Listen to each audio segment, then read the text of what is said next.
नमस्कार दोस्तों, जय हिंद जय भारत। दोस्तों आप देख रहे हैं CDRK सैनी एजुकेशन क्लासेज। दोस्तों हम हमारे YouTube चैनल के माध्यम से आप सभी को कई प्रकार के लेसन प्लान, कई प्रकार की शिक्षण सहायक सामग्री निःशुल्क रूप से प्रोवाइड कराते हैं, सजेशन देते हैं। दोस्तों आज की इस लाइव क्लास में हम अभिक्रमित अनुदेशन विधि पर आधारित नागरिक शास्त्र अनुकरणीय पाठ योजना के बारे में आपको बताने जा रहे हैं। दोस्तों अब की बार आपके बीएड पाठ्यक्रम में विभिन्न मेथड आधारित सिमुलेशन टीचिंग लेसन प्लान आए हैं और आपको सिमुलेशन टीचिंग लेसन प्लान पर एक डायरी बनानी होगी और वो विभिन्न मेथड आधारित लेसन प्लान रहेंगे और हमारे चैनल के माध्यम से आपको निःशुल्क रूप से विभिन्न मेथड जैसे व्याख्यान विधि, समस्या समाधान विधि, अभिक्रमित अनुदेशन विधि, प्रश्नोत्तर विधि, अलग अलग विधियों पर हम आपको सिमुलेशन टीचिंग लेसन प्लान दे रहे हैं, समझा रहे हैं कैसे बनाते हैं। तो आप सब बने रहे हमारे साथ, हमारे इस चैनल के साथ। दोस्तों आज की इस लाइव क्लास में हम नागरिक शास्त्र विषय के अंतर्गत अभिक्रमित अनुदेशन विधि पर आधारित भारत के प्रधानमंत्री इस टॉपिक को लेते हुए आपको लेसन प्लान बताने जा रहे। तो यहाँ पर शुरू करते हैं आज का लेसन प्लान कि किस तरह आप अभिक्रमित अनुदेशन विधि पर आधारित ये सिमुलेशन टीचिंग लेसन प्लान बना सकते हैं, क्या क्या धातव्य बिंदु, कैसे बनाया जाता है। और दोस्तों आप सबसे कहना चाहूँगा, यदि आप हमारे चैनल पर पहली बार आए हैं या नए हैं या अभी तक भी आपने हमारे चैनल को सब्सक्राइब नहीं किया है तो चैनल को सब्सक्राइब करें, साथ ही बने बेल आइकन के बटन को जरूर दबावें, जिससे हमारे चैनल पर होने वाली लाइव क्लास के नोटिफिकेशन आपको मिल सके और आप अच्छा अधिगम करते हुए अच्छे से बीएड BSTC कर सके। दोस्तों सिमुलेशन टीचिंग लेसन प्लान बनाते समय सबसे पहले हम श्यामपट्ट पूर्ति का निर्माण करते हैं, जिसमें हम विद्यालय का नाम, कक्षा, दिनांक, विषय, कालांश का समय, बीच सेंटर में हमारे मुख्य प्रकरण का नाम लिखते हैं, मुख्य प्रकरण को अंडरलाइन करते हैं और इन्वर्टेड कोमाज में बंद करते हैं। और दोस्तों इस लाइव क्लास का टॉपिक रहेगा भारत के प्रधानमंत्री। तो आगे बढ़ते ही श्यामपट्ट पूर्ति के बाद हम वही उद्देश्य और अपेक्षित व्यवहारगत परिवर्तन का फॉर्मेट बनाते हैं। दोस्तों यहाँ पर देखिए पहला उद्देश्य है ज्ञान। अब ज्ञान उद्देश्य से संबंधित ये अपेक्षित व्यवहारगत परिवर्तन आपको इस तरह बनाना है। इसी तरह अवबोध उद्देश्य से संबंधित ये आपको अपेक्षित व्यवहारगत परिवर्तन बनाना है। इसी तरह ज्ञानोपयोग उद्देश्य से संबंधित आपको ये अपेक्षित व्यवहारगत परिवर्तन बनाना है। इसके बाद दोस्तों 4th नंबर का हमारा उद्देश्य होता है कौशल। कौशल उद्देश्य से संबंधित आपको ये अपेक्षित व्यवहारगत परिवर्तन बनाना है। अभिरुचि उद्देश्य से संबंधित आपको ये अपेक्षित व्यवहारगत परिवर्तन बनाना है और अभिवृत्ति से संबंधित ये आपको अपेक्षित व्यवहारगत परिवर्तन। दोस्तों यहाँ पर हमने बात की 6 उद्देश्य और उनके अपेक्षित व्यवहारगत परिवर्तन की। तो आप अपने simulation teaching lesson plan diary में इस तरह ही उद्देश्य और अपेक्षित व्यवहारगत परिवर्तन बनाएंगे। आगे बढ़ते हैं दोस्तों, नेक्स्ट यहाँ पर देखिए कक्षा शिक्षण सहायक सामग्री का कॉलम हमारे द्वारा बनाया जाता है। तो यहाँ पर देखिए कक्षा शिक्षण सहायक सामग्री 2 प्रकार की होती है, सामान्य शिक्षण सहायक सामग्री और विशिष्ट शिक्षण सहायक सामग्री। दोस्तों सामान्य शिक्षण सहायक सामग्री तो हमें सुलभता से उपलब्ध हो जाती है, लेकिन जो विशिष्ट शिक्षण सहायक सामग्री होती है जिसके अंतर्गत चार्ट, चित्र, मॉडल, प्रतिकृति आदि का निर्माण करते हैं। दोस्तों जो ये भारत के प्रधानमंत्री इस टॉपिक को लेते सिमुलेशन टीचिंग लेसन प्लान हम बताने जा रहे हैं। इस पर हम चार्ट, चित्र और फ्रेम का प्रयोग करेंगे। यहाँ पर रंगीन फ्रेम रहेंगे, अभी मैं आपको बताऊंगा रंगीन फ्रेम कैसे होते हैं। इसके बाद आपको पूर्व ज्ञान का कॉलम बनाना है और इसके बाद सबसे प्रमुख कॉलम बनाना है शिक्षण विधि का। दोस्तों यहाँ पर मैंने आपसे बात की थी अभिक्रमित अनुदेशन विधि की। देखिए अभिक्रमित अनुदेशन विधि भी 3 प्रकार की होती है। उनमें से जो पहली रेखीय अभिक्रमित अनुदेशन विधि है उस पर यह पूरा लेसन प्लान होगा। तो यहाँ पर रेखीय अभिक्रमित अनुदेशन विधि हमने शिक्षण विधि के रूप में लिख दी है। इसके बाद प्रमुख शिक्षण बिंदु। दोस्तों यहाँ पर इस सिमुलेशन टीचिंग लेसन प्लान में हमारे मुख्य रूप से 2 टीचिंग पॉइंट रहेंगे। पहला रहेगा रेखीय अभिक्रमित अनुदेशन विधि से शिक्षण आयोजन एवं निर्देश। इसके बाद रेखीय अभिक्रमित अनुदेशन के पदों यानी कि फेमों का प्रस्तुतिकरण। इसके बाद प्रमुख क्रिया यहाँ पर रहेगी रेखीय अभिक्रमित अनुदेशन पदों फेमों के माध्यम से शिक्षण का आयोजन। तो ये बात हुई यहाँ तक। इसके बाद आगे बढ़ते हैं, हमारा मुख्य लेसन प्लान शुरू होता है दोस्तों।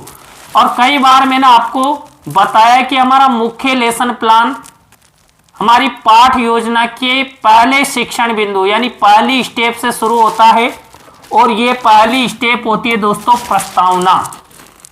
तो यहाँ पर देखिए प्रस्तावना के प्रश्न बनाते समय आपको कई धातव्य बिंदु प्रमुख रूप से ध्यान रखने होते हैं, जिनमें देखिए हम 3 से 5 प्रस्तावना के प्रश्न बनाते हैं। अंतिम प्रश्न हमारा समस्यात्मक होता है, उत्तरों से ही प्रश्न बनाए जाते हैं, प्रश्नों में तारतम्यता होती है, जिग जैग होता है और सरल से कठिन की ओर शिक्षण सूत्र का यहाँ पर प्रयोग किया जाता है। दोस्तों यहाँ पर जो रेखीय अभिक्रमित अनुदेशन विधि पर आधारित भारत के प्रधानमंत्री, इस टॉपिक पर मैंने प्रस्तावना के प्रश्न कैसे बनाए। पहला प्रश्न यहाँ पर देखिए, जनता द्वारा सुशासन चलाने हेतु क्या किया जाता है। दोस्तों जनता द्वारा सुशासन चलाने हेतु जनप्रतिनिधियों का मतदान प्रक्रिया के द्वारा चुनाव किया जाता है। अब इसी उत्तर से हमारा नेक्स्ट प्रश्न बनेगा, जनता के द्वारा चुने हुए जनप्रतिनिधियों द्वारा शासन चलाने की पद्धति को क्या कहते हैं। तो लोकतांत्रिक प्रजातांत्रिक पद्धति इसे कहते हैं। हमारे देश में लोकतांत्रिक प्रजातांत्रिक प्रणाली ही प्रचलित है।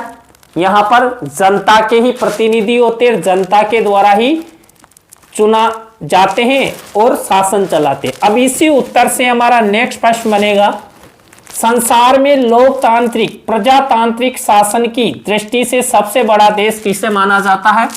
इसे माना जाता है भारत को। इसी उत्तर से हमारा नेक्स्ट प्रश्न बनेगा, भारत में राजनीतिक दृष्टि से सबसे बड़ा पद किसका होता है। देखिए राजनीतिक दृष्टि से, संवैधानिक दृष्टि से तो राष्ट्रपति का होता है, लेकिन राजनीतिक दृष्टि से सबसे बड़ा पद होता है प्रधानमंत्री का। अब इसी उत्तर से हमारा नेक्स्ट प्रश्न बनेगा, भारत के प्रधानमंत्रियों के बारे में आप सब क्या क्या जानते हो। अंतिम प्रश्न दोस्तों यहाँ पर समस्यात्मक हो गया। दोस्तों यहाँ पर उत्तरों से प्रश्न, प्रश्नों में तारतम्यता, जिग जैग, सरल से कठिन की ओर शिक्षण सूत्र का प्रयोग यहाँ पर किया गया है। दोस्तों प्रस्तावना शिक्षण बिंदु के बाद आगे बढ़ते हैं और हमारा सेकंड नंबर का शिक्षण बिंदु, सेकंड स्टेप होती है उद्देश्य कथन की। उद्देश्य कथन दोस्तों यहाँ पर किया गया है। बच्चों आज हम सब भारत के प्रधानमंत्रियों के बारे में रेखीय अभिक्रमित अनुदेशन विधि के माध्यम से विस्तार पूर्वक अध्ययन करेंगे। तो आप सब बने रहें हमारे साथ, हमारे इस चैनल के साथ। और दोस्तों यदि आप हमारे चैनल पर पहली बार आए हैं तो हमारे चैनल को सब्सक्राइब करें, साथ ही पास ही बने बेल आइकन के बटन को जरूर दबावें और ट्रक भर भर के ही हमारे इस लाइव क्लास को शेयर करें। तो दोस्तों आगे बढ़ते हैं, थर्ड नंबर की स्टेप। देखिए सबसे महत्वपूर्ण यहाँ पर थर्ड नंबर की स्टेप, और थर्ड नंबर की स्टेप से ही रेखीय अभिक्रमित अनुदेशन विधि पर हम यहाँ पर आपको ये लेसन प्लान बताने जा रहे हैं। तो यहाँ पर देखिए थर्ड नंबर की जो स्टेप है लिखा हुआ, रेखीय अभिक्रमित अनुदेशन विधि से शिक्षण आयोजन एवं निर्देश। और शिक्षण आयोजन एवं निर्देश से संबंधित देखिए यहाँ पर ये आयोजन और ये निर्देश बच्चों संबंधी लिखे हुए हैं और सभी छात्र छात्रा निर्देशों को ध्यान पूर्वक सुनेंगे। तो आपको इस तरह simulation teaching lesson plan diary में अभिक्रमित अनुदेशन विधि से लेसन प्लान बनाते समय ये थर्ड नंबर की स्टेप इस तरह बनानी ही, केवल आपको टॉपिक ही चेंज करना है, बाकी वह का वही सिस्टम रहेगा। इसके बाद 4th नंबर की स्टेप की ओर बढ़ते हैं दोस्तों। यहां पर देखिए 4th नंबर की स्टेप है पदों फ्रेमों का प्रस्तुतिकरण। ये 4th नंबर की हमारी स्टेप हो गई। और अब हम क्या करेंगे, पदों यानी कि फ्रेमों का प्रस्तुतिकरण हमारे द्वारा किया जाएगा। और हम यहाँ पर 7 से 8 फ्रेम आपको बताएंगे, क्या क्या करना है, ये सब चीजें बिल्कुल ध्यान से सुनिएगा दोस्तों। देखिए यहाँ पर पहला पद, जिसे पहला फ्रेम, और पहला फ्रेम यहाँ पर छात्र अध्यापक छात्र अध्यापिका क्रिया से शुरू होता है। यहाँ पर छात्र अध्यापक छात्र अध्यापिका द्वारा प्रश्न पूछा गया है कि भारत के प्रथम प्रधानमंत्री कौन थे। तो जो आंसर मिलेगा दोस्तों उसका छात्र छात्रा उत्तर देंगे। और उत्तर देने के बाद ही यहाँ पर देखिए, सबसे पहले आपको समझाता हूं, बच्चों को एक फ्रेम दिया जाता है और उस फ्रेम को बच्चे पढ़ते हैं और जो टीचर द्वारा प्रश्न पूछा जाता है उसका उत्तर देखते हैं। और यहाँ पर देखिए बच्चे स्वयं ही अपने उत्तर का जांच करते हैं, इसमें केवल टीचर द्वारा प्रश्न पूछा जाता है। अब उनको इस तरह का, ये जो शिक्षण सहायक सामग्री में लगा हुआ है, इस तरह का फ्रेम देते हैं। आपको भी जब आप सिमुलेशन टीचिंग लेसन प्लान की डायरी बनाएं तो इस तरह का रंगीन फ्रेम आपको बनाना है और उस पर इसी तरह लिखना है। अब देखिए मैंने तो यहाँ पर आपको सब कुछ दिखाई दे रहा है ना, क्योंकि आप लेसन बनाएंगे इसलिए मैंने इसको खुला छोड़ दिया फ्रेम को। लेकिन इस फ्रेम को आपको फोल्ड करके और ऊपर लिखना है फ्रेम नंबर 1। बस यहां पर तो आपको दिखाई दे रहा, लेकिन आपकी जो सिमुलेशन टीचिंग लेसन प्लान की डायरी आप बनाएंगे उसमें बिल्कुल भी ये विषय वस्तु लिखी हुई दिखाई नहीं देगी। फोल्ड कर देंगे उसको और ये सब कुछ लिख देंगे। तो ये पहला फ्रेम है। इसी तरह दूसरा पद फ्रेम नंबर 2 और उससे संबंधित ये प्रश्न है, छात्र छात्रा क्रिया है और ये दूसरे नंबर का फ्रेम, रंगीन फ्रेम बनाना है। इसको भी क्या करेंगे, स्लिप में लिखने के बाद उसको फोल्ड करके और चस्पा कर देंगे और बाहर लिख देंगे फ्रेम नंबर 2। जब आप simulation teaching lesson plan diary में इस लेसन को बनाएं, समझ में तो आ रहा है। फोल्ड करके देखिए, कोई भी पेज खुला होता है उसको फोल्ड कर देते हैं और बाहर से ये चीज दिखाई नहीं देगी फोल्ड करने के बाद। जैसे आप विषय वस्तु लिखते हैं ना लेसन प्लान में, और विषय वस्तु को लिखने के बाद फोल्ड करके बाहर लिख देते हैं विषय वस्तु। इसी तरह इस फ्रेम को बनाकर यहां पर शिक्षण सहायक सामग्री में चस्पा करके फोल्ड करके बाहर लिख देना फ्रेम नंबर 1 फ्रेम नंबर 2। इस तरह जितने भी फ्रेम आप बनाएंगे उन सब के बारे में इस तरह चस्पा करते चल जाएंगे। इसी तरह देखिए फ्रेम नंबर 3 की ओर आगे बढ़ते हैं। देखिए फ्रेम नंबर 3। अब देखिए सबसे महत्वपूर्ण बात समझने की है, यहां पर हमने टॉपिक लिया है भारत के प्रधानमंत्री। तो भारत के प्रधानमंत्रियों से संबंधित ही पूरे फ्रेम बनाए जाएंगे। यहां पर देखिए पूरे जो भी यहां पर छात्र अध्यापक छात्र अध्यापिका द्वारा प्रश्न किए गए हैं, उत्तर दिए गए छात्र छात्राओं द्वारा, और शिक्षण सहायक सामग्री के कॉलम में जितने भी फ्रेम लगाए गए हैं वो सब भारत के प्रधानमंत्रियों से ही संबंधित है। तो टॉपिक से रिलेटेड सारा सिस्टम चलेगा, हर प्रश्न हर फ्रेम। तो यहां पर देखिए 3rd नंबर का भारत के सबसे युवा प्रधानमंत्री कौन थे, उनसे संबंधित ये आंसर और ये फ्रेम, और फ्रेम को आपको वही शिक्षण सहायक सामग्री के कॉलम में चस्पा करना है।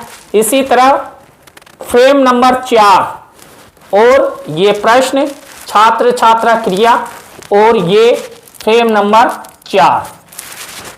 आप ये बात तो समझ ही गए ना, जब आप सिमुलेशन टीचिंग लेसन प्लान की डायरी में इस फ्रेम को बनाए तो इसको फोल्ड कर लेना है और ये विषय वस्तु दिखेगी नहीं, समझ गए। इसके बाद फ्रेम नंबर 5 की ओर बढ़ते हैं।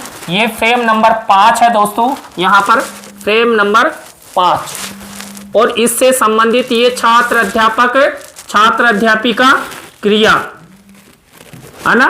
इसके बाद देखिए छात्र छात्रा क्रिया। इसके बाद दोस्तों शिक्षण सहायक सामग्री के कॉलम में वही फ्रेम नंबर 5 यहां पर लगाया गया है। इसके बाद देखिए यहां पर फ्रेम नंबर 6 और फ्रेम नंबर 6 से संबंधित ये प्रश्न, ये इसका आंसर, और ये शिक्षण सहायक सामग्री के कॉलम में आपको वही फ्रेम चस्पा करना है। इसके बाद नेक्स्ट हमारा फ्रेम नंबर 7। यहां पर देखिए फ्रेम नंबर 7 और इससे संबंधित ये यहां पर देखिए प्रश्न और ये इसका उत्तर है। छात्र छात्र आंसर देंगे और शिक्षण सहायक सामग्री के कॉलम में फ्रेम नंबर 7 यहां पर चस्पा किया गया है।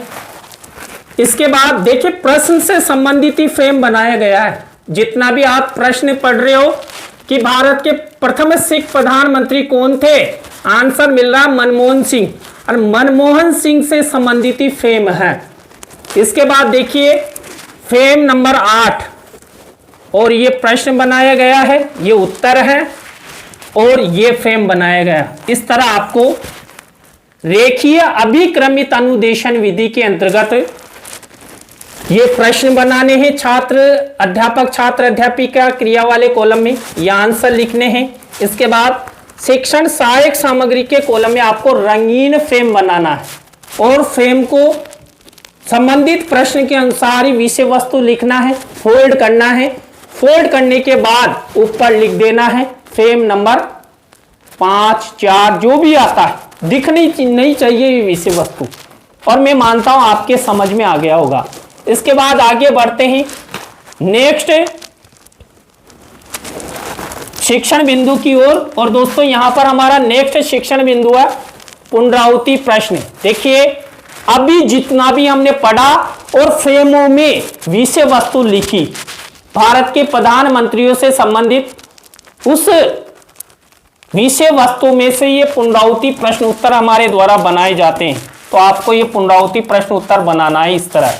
पुनरावृत्ति प्रश्न उत्तरों के बाद हमारी नेक्स्ट स्टेप होती है दोस्तों, यहां पर देखिए नेक्स्ट स्टेप मूल्यांकन प्रश्न की। देखिए मूल्यांकन प्रश्न यहां पर 3 प्रकार के बनाए जाते हैं और वो भी ब्लैक शीट के मिनीचर पर, मैंने बताया हर बार। और प्रत्येक प्रकार के प्रश्न में 2-2 प्रश्न बनाते हुए टोटल 6 प्रश्नों का निर्माण आपको करना है। देखिए यहां पर पहले प्रकार का प्रश्न 2 प्रश्न, दूसरे प्रकार का प्रश्न 2 प्रश्न और थर्ड नंबर के प्रकार का प्रश्न 2 प्रश्न, टोटल 6 प्रश्नों का निर्माण आपको करना है। तो ये बात हुई मूल्यांकन प्रश्नों की। मूल्यांकन प्रश्नों के बाद हमारी अंतिम स्टेप आती है गृह कार्य की। छात्र छात्राओं के लेखन कौशल के विकास हेतु 1 या 2 निबंधात्मक प्रश्न उत्तर बच्चों को दे दिए जाते हैं। तो ये निबंधात्मक प्रश्न लिखा हुआ है। तो दोस्तों आज की इस लाइव क्लास में हमने आपको अभिक्रमित अनुदेशन विधि पर आधारित नागरिक शास्त्र विषय के अंतर्गत भारत के प्रधानमंत्री इस टॉपिक को लेते हुए सिमुलेशन टीचिंग लेसन प्लान बताया। दोस्तों आज का लेसन प्लान कैसा लगा कमेंट सेक्शन में जरूर बताएं। अच्छा लगा हो तो लाइक करें, कमेंट्स करें और अपने अपने दोस्तों को ट्रक भर के शेयर करें। तो दोस्तों new simulation teaching lesson plan के साथ फिर मिलेंगे CDRK सैनी एजुकेशन क्लासेज पे। जय हिंद, जय भारत, जय माता जी की।